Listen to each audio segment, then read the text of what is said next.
Hello, bonjour, and welcome to your new Bonheur Private Wines video.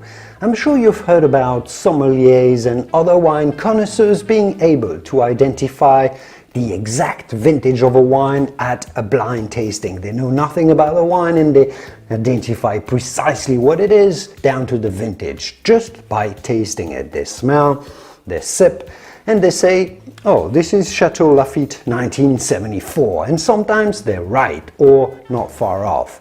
How can they do that? It seems like magic. Well, it isn't. Let me explain how they can achieve this level of precision and understanding. To comprehend it, we first need to discuss the flavors of old wine, how aromas and flavors evolve with age, before I'll tell you the best sommelier's trick for guessing an old wine's vintage. Let's go.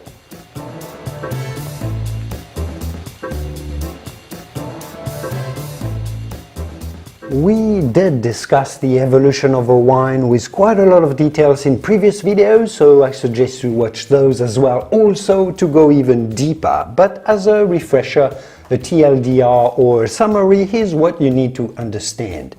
With age, with cellaring, the aromas and flavors of a wine evolve. As we've talked about before, wine contains thousands of different molecules, especially aromas, hundreds and hundreds of compounds that all smell a little different. Some say wine is alive, which is kind of true. It generally does contain some microorganisms that continue surviving in the liquid, unless it's a very tightly filtered wine, which most good wines aren't.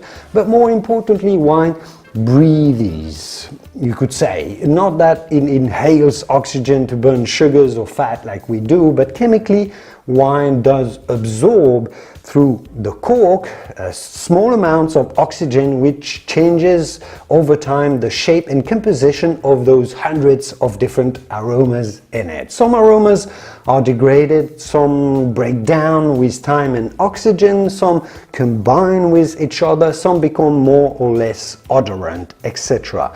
It's a little bit like cheese. In fact, an old matured cheese tastes very different from a fresh creamy one. You get the idea. For wine, this evolution consists of young wines tasting closer to a grape juice at an early age. For whites, that would be fruit like pears, peach, apricot. For reds, fresh strawberry or fresh cherries.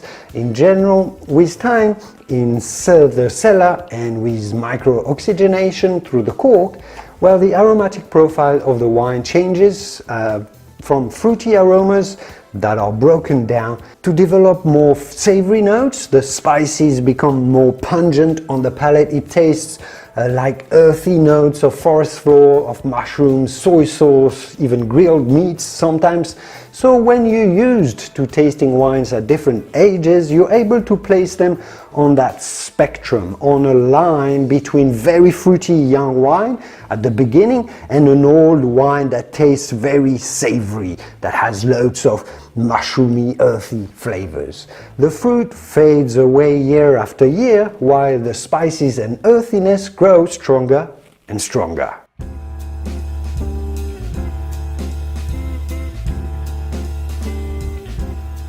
The second clue, the other giveaway to how old wine is, and it's valid more for reds actually this time, is its texture. A young wine has more aggressive tannins. The tannins are very young and very reactive with the proteins of your palate, resulting in a greater astringency, a tighter feel in your mouth. You can think of these young tannins as molecules that would have sort of spikes of electricity around them on their edges.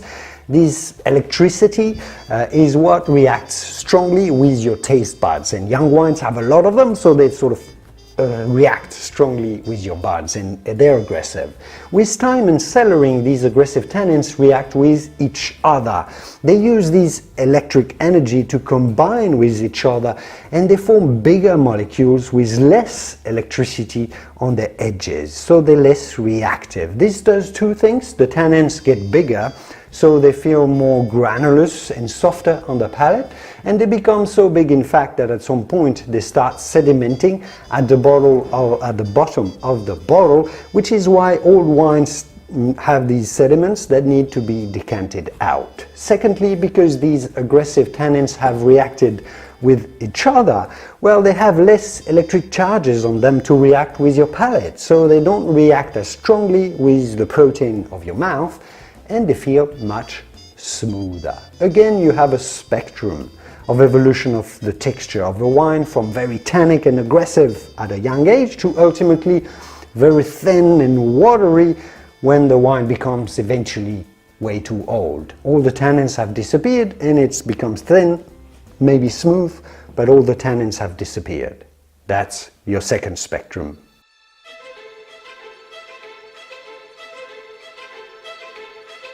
And so when sommeliers compete at blind tasting wines and guessing what winery they are from and what vintage they were made from, they use both these spectrums of evolution, the fruit versus earthiness spectrum of aromas and the aggressive versus thin and soft spectrum, to place each individual wine on a scale, and that gives them an indication of how old the wine is. Because they've tasted before thousands and thousands of wines of all ages, some sommeliers become extremely good and precise at placing the wine on a scale and guessing more or less the vintage. But this is not the only trick sommeliers have up their sleeves. They'll have you believe that they can identify, guess any wine from any vintage in the whole world. Well, the truth is that these best sommelier in the world type of competitions only include a finite number of possible wineries the wines on display can be sourced from. They only include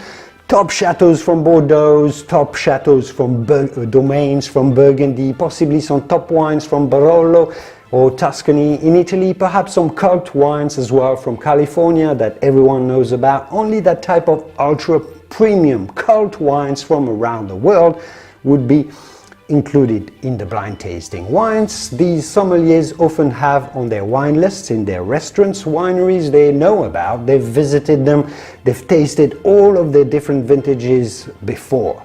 So the sommeliers will first taste a wine and identify the region, which is fairly easy when you only compare ultra high-end wines, because they really taste very different from one another, unlike cheap wines. Secondly, and that's way harder, they'll have to identify the winery, and that be based on their knowledge of each individual style of each producer. More or less oak, a bigger texture from a Pauillac compared to a Margaux, if we're in Bordeaux for example, or a Pommard in Burgundy will be more aggressive and rougher than a Gevrey Chambertin, and then they'll guess the individual style of each winery, because they all have their own signature traits. Finally, to guess the vintage, they'll first guess roughly the age of the wine. Is it a 10-year-old wine from the 2000s or 2010s, a 20-year-old wine, a 40-year-old wine? You can estimate roughly using the two scales of spectrums that we've talked about before.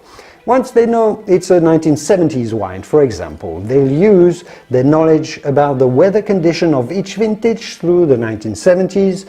They'll say 71 was extremely bad, for example, so it's probably not that vintage, because 1971s are undrinkable by now. Same goes with 1973 and 1976, so those are out of the way. I'm just using fictional examples here, by the way, not actual assessments of these vintages. Then they'll think 1977 and 79 were extremely hot vintages, so they would expect a much bigger, richer wines, which this wine is not. It's very acidic and grassy, so that can't be these vintages either. Out of the way. I'm only left with 74, 75 and 78 by now.